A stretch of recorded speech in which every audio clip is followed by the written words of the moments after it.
name is Patel. I am associated with LJ Institute of Engineering and Technology. So in the current video lecture series, we are studying subject of Physics Group 1. Till now, in this chapter of Properties of Matter, we have learned about stress-strain diagram, concepts of elasticity, time period of torsional pendulum, and the twisting couple of cylinder for solid and hollow cases. Now, in last video, we have derived the equation of depression of cantilever beam, which is loaded at other end and fixed at one end. So now, in this video, we will learn the derivation of depression of cantilever for other two cases. So the first case is the cantilever which is uniformly loaded, and the second case is a cantilever being supported at two ends and loaded at the middle. And also in this video, at last, we will discuss importance and application of I-shaped girders. So now, we will start with the first case of cantilever beam, which is uniformly loaded. But before moving, let's understand what is uniformly distributed load and how its movement is calculated. So, in previous video, we have discussed that a cantilever which is fixed at one end and loaded at the other end. So, we have applied load at other end. But in case of uniformly distributed load, the load is distributed equally all over the length. So, that type of load is known as uniformly distributed load.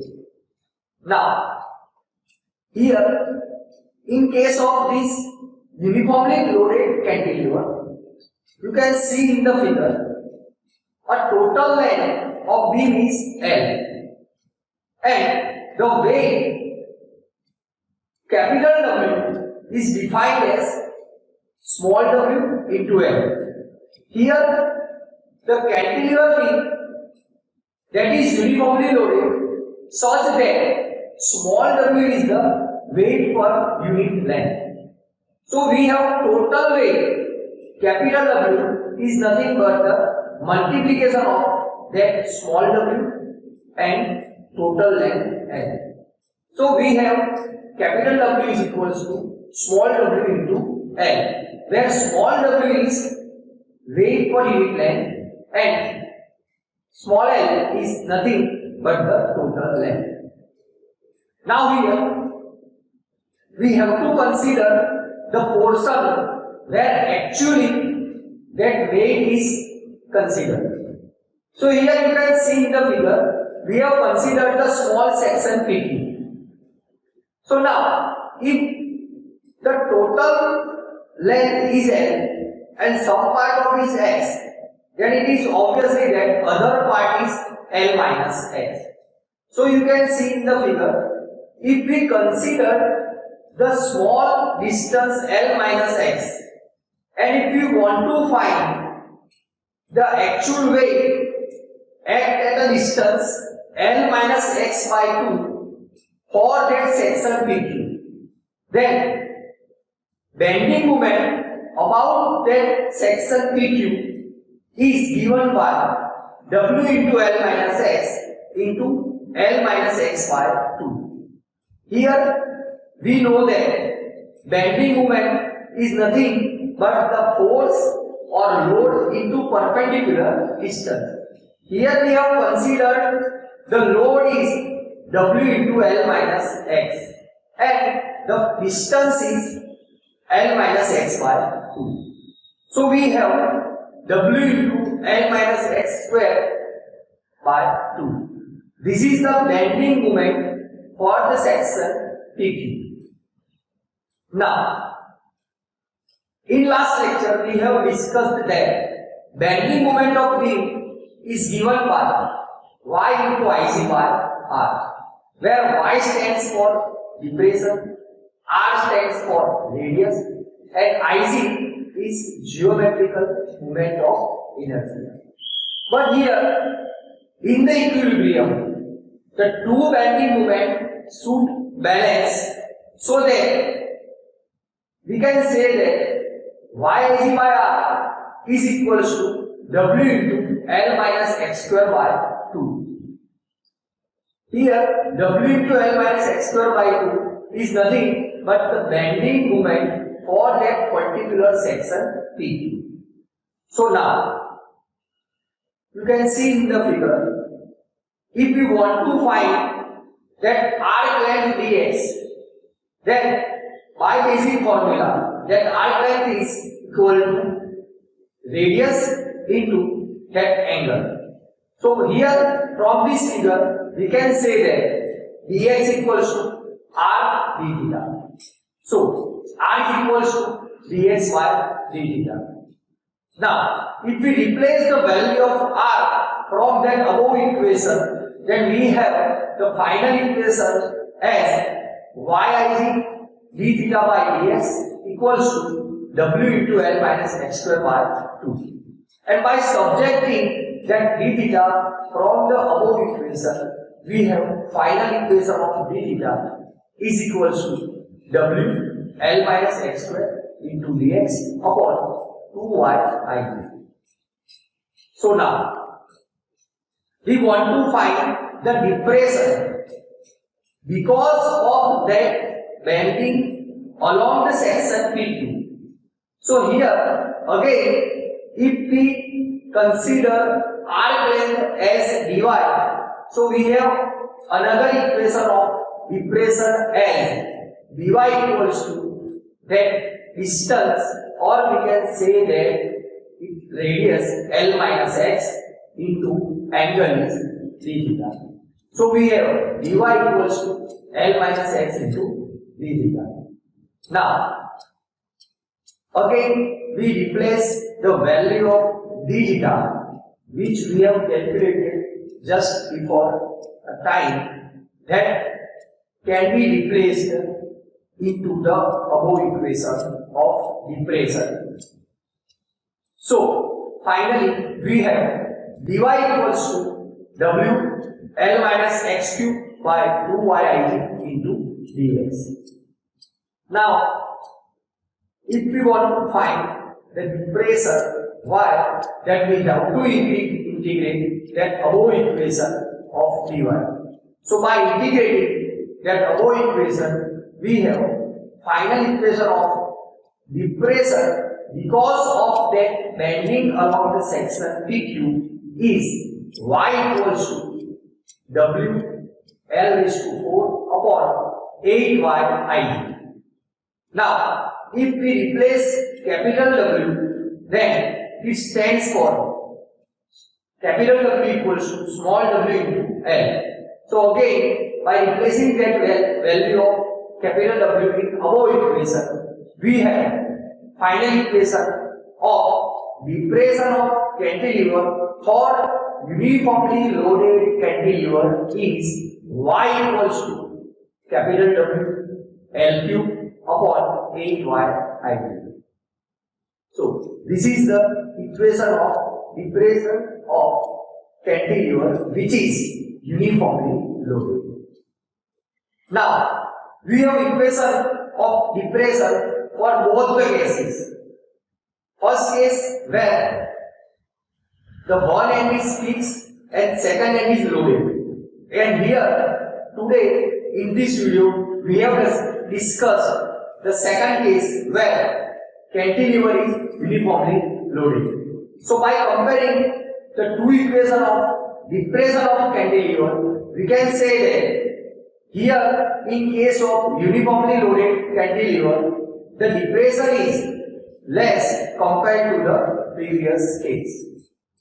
Now we will discuss the second case, that is depression of cantilever loaded at the middle.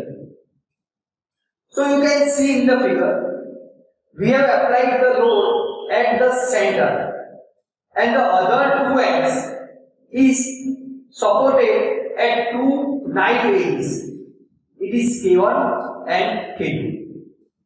Here we can say that the reaction of each knife edges is W by 2, that acts at a distance L by 2.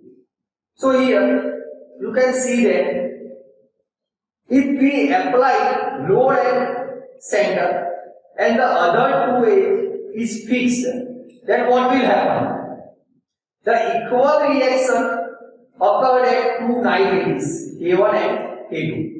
So here you can realize that if we consider only that portion, then it is obvious that this case is nothing but the case of cantilever where one end is fixed and one end is loaded. So here we can say that the depression of middle point below each of knife edges is y equals to 4 W by 2 L by 2 is to Q upon y being Q. Here we have replaced the value of load and length in the previous equation of depression of cantilever, which is fixed at one end and loaded at other end. So we have recalled that previous equation, y equals to 4 W LQ upon y dq. So here in this case we have considered the weight is equals to W by 2 and the length is L by 2. So finally we have the equation of depression of that cantilever for a rectangular cross section is y equals to W L cube upon 4y 3d cube. So this is the depression of cantilever which is loaded at center and fixed at other two ends. Now, if we consider the circular cross section, then the equation of depression is y equals to 4 W by 2 L by 2 raised to cube upon 3y pi r raised to 4, where r stands for radius of that circular ring.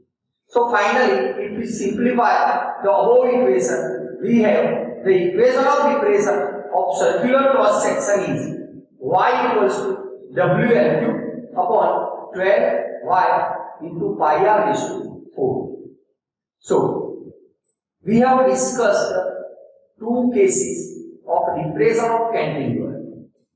First case is uniformly loaded cantilever and second case is load is applied at the center and other two ends are fixed. Now we will move towards the last topic, that is I-shaped girders. You can see in the figure the girders with upper section broader and middle section tapered so that it can withstand heavy load over it. That type of pin or that type of setup is known as I-shaped girder. The name arises from its shape because its shape is like I. That's why that girders is also known as I-shaped girder. You can see in the figure here the broader part is also known as flank and the vertical part is also known as wave. So here we can say that the broader part is small and the vertical part is higher. So we can say that depth is higher in that setup. So what will happen? If the depth or vertical part is higher, then obviously depression is less. So here we know that the depression Y in case of rectangular section we have discussed previously, that is W L cube upon 3Y dt cube. Here Y is inversely proportional to 3 powers of depth d.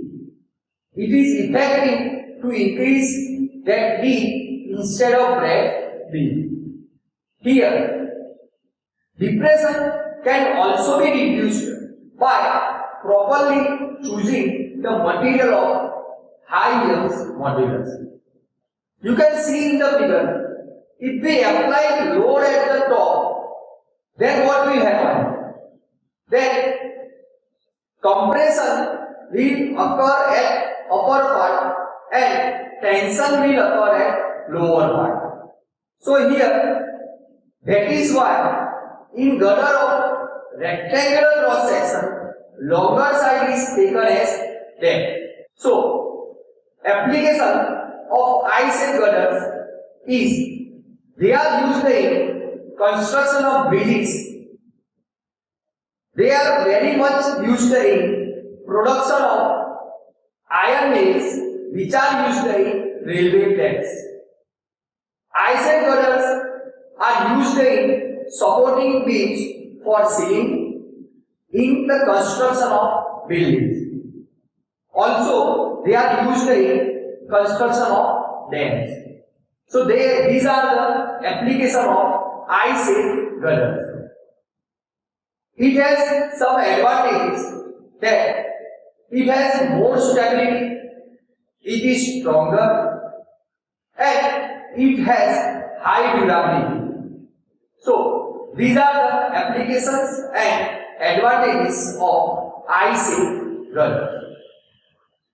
So, that's it for today's session. In the next video, we will learn about the viscosity and its measurement by Oswald viscometer. So, that's it for today's session. Thanks for watching.